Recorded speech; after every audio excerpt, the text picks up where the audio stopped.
Let me go ahead and introduce our first speaker in our paper presentation, Yaoyu Zhang from Institute for Advanced Study.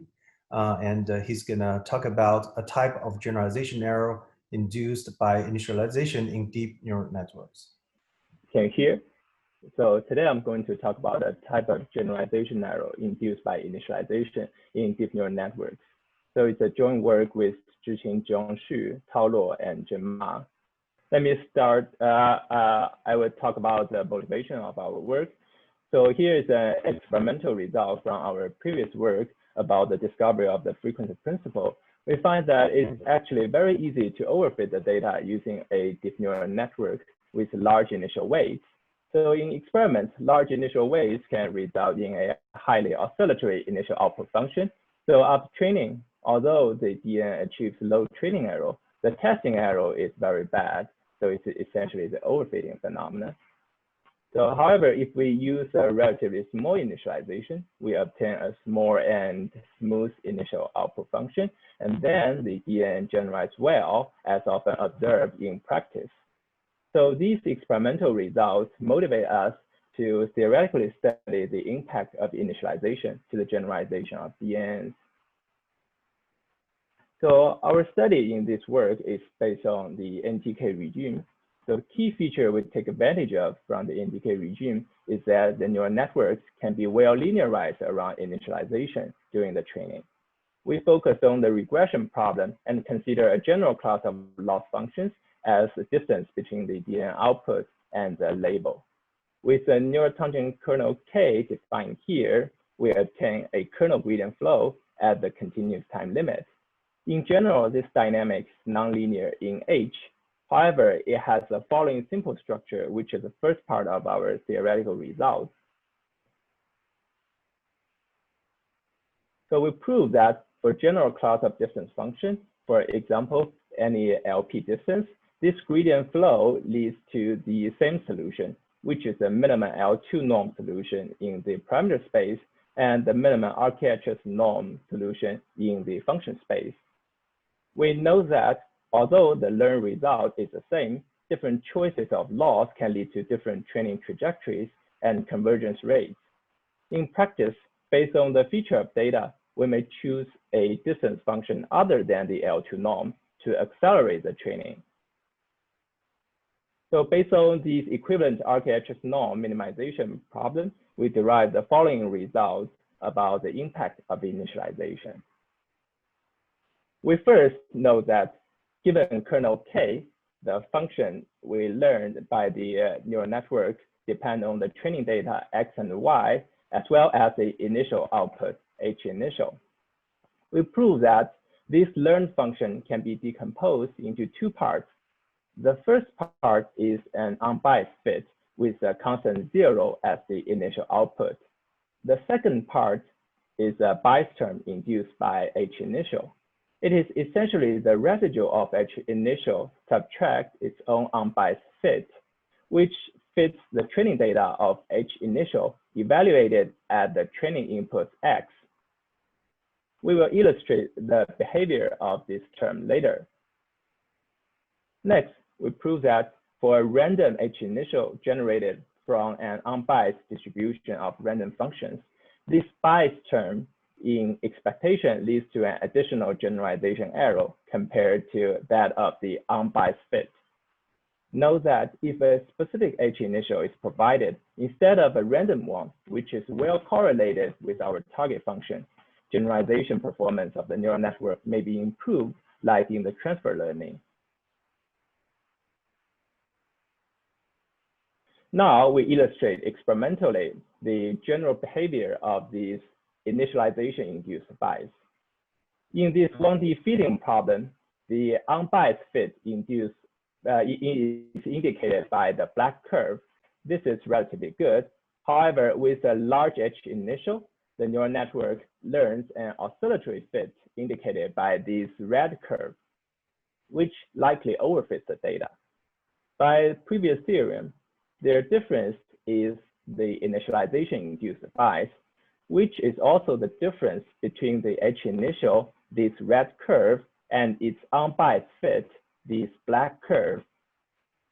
And this, by the frequency principle, this bias is actually the high frequency of the H initial that cannot be constrained by the training data as shown by these highly oscillatory blue curves. With such a bias added, the neural network easily overfits the data like this red curve. And now we can go back to the previous experiment, and we can confidently say that these overfitting oscillations is indeed come from the oscillations in its H initial. To avoid these additional generalization error, we propose the anti-symmetric initialization trick. It works as follows. For any neural network architecture of any initial weights, we duplicate its intermediate layers and their weights, but only change the sign of their output weights. The mathematical formulation is simply this one.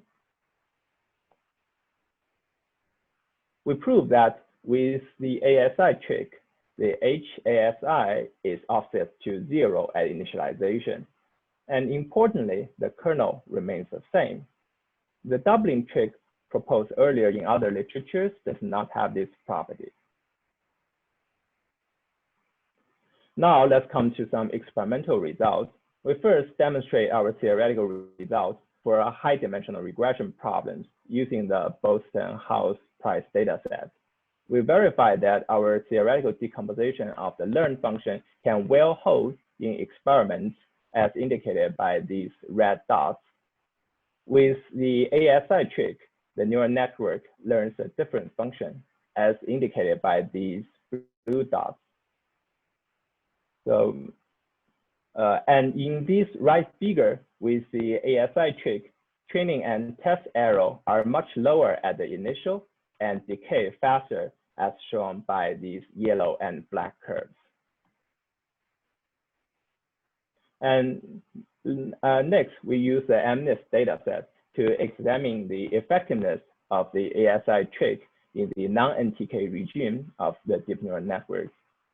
So specifically, cross-entropy loss and atom optimizer are used, which is not in our assumptions.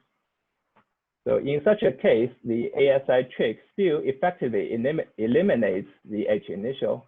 It accelerates the training speed and improves the generalization. You can see that actually after only one epoch, it reaches 90% accuracy. And in conclusion, we prove that for the regression problem in the NTK regime, a general class of loss has no impact on the learn function. And the high frequency of H initial is inherited by the learn function.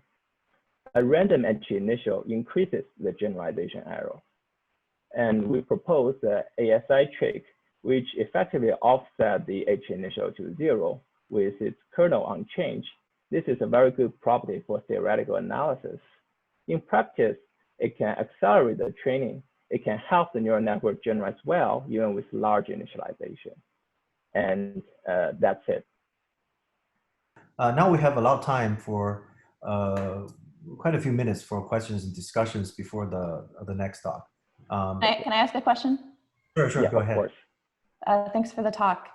I'm a bit confused about something because neural networks, when they're not in the NTK regime, yes, you really don't want to initialize them at 0. They don't. That's much worse than random initialization. So how does that do you mean square the with initialization of the theta to be 0? Yes. Yeah. So here we want to say that we really don't want the theta to be 0, because then you get a 0 kernel, right? It's a saddle point kind of, and it does not evolve. So here what we do is we keep all these magnitudes of these weights, but we duplicate them. So then in that sense, the initial output function is 0, but all these initial weights have their variance, and the training can go smoothly. Yeah. And what we emphasize is actually in the function space, the initialization is 0, but in the theta space, it's not at all 0. Okay, I missed the first slide. Is that where you talked about this kernel versus function space? Oh, yeah, issue? exactly. It's all our argument is in the function space, not in the theta space. Okay, let me look at that now. Okay, we have a question from Q&A. Is this specific to regression type problems? How about classification? What does frequency mean? I think there are multiple questions. Oh, okay. So essentially, so our theoretical result is specific to the regression results. It's specific to regression. However, for the classification problem, so first of all, you can still define the frequency. So it's just that your output is a kind of discretized, right? So it's a kind of binary in these kind of binary labels. So you can still compute, do the Fourier transform, and you can find all these components. Of course, the high dimensional Fourier transform is difficult, but you can do that. So you can still find these kind of similar frequency arguments as we have shown in the discovery of frequency principle. And so the one important difference is that the theta needs to go to infinity for this kind of cross entropy loss, which essentially is out of the NTK regime. So then our theory does not apply, but this trick, like the ASI trick, still works very well, like in our last case of the MNIST. So it's essentially the cross entropy for the classification problem. Okay. Here's another question. Does the influence of H initial still exist for NN beyond the NTK regime? Yes. So first of all, so it's very easy to overfit with a neural network with very large initial weights. These phenomena not only happen for the regression problem, but also for the classification problem. You can try that, and it's very easy. So if that initialization induces very large kind of these oscillations in your fitting, and then you should eliminate it. So in order to get a good result.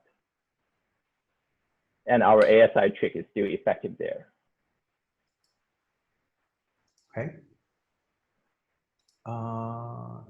Another question, but okay. All right. I'm internet challenged. Is it possible to go back to your first slide where you talk about the difference between the initial weights versus function? Of course. Yeah.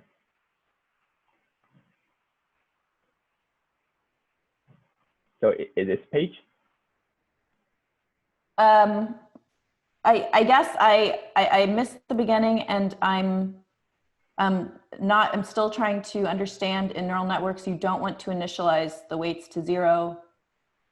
Yeah, so here, so you initialize these weights with, actually these magnitude of these weights are very large. Essentially, you choose a very large variance of all these weights, and what you observe is this oscillatory output.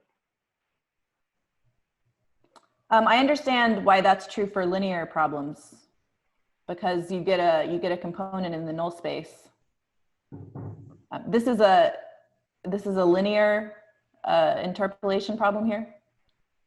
So essentially, so it's a 1D fitting problem, and this red, actually there are a lot of points there. So this is essentially our target function. It's a kind of step function. Mm-hmm. We feed this data to the neural network, and for this 1D regression problem, you can see that we can, after training, the neural network fits these training data very well. However, if we use the other points between these kind of training points, we can see this very oscillatory behavior. But is this in the NTK regime, or is this a non-linear? Not necessary. So this happens often, yeah. So this phenomenon is not only happens in the NTK, but also, I mean, in experiments, you can find it almost everywhere.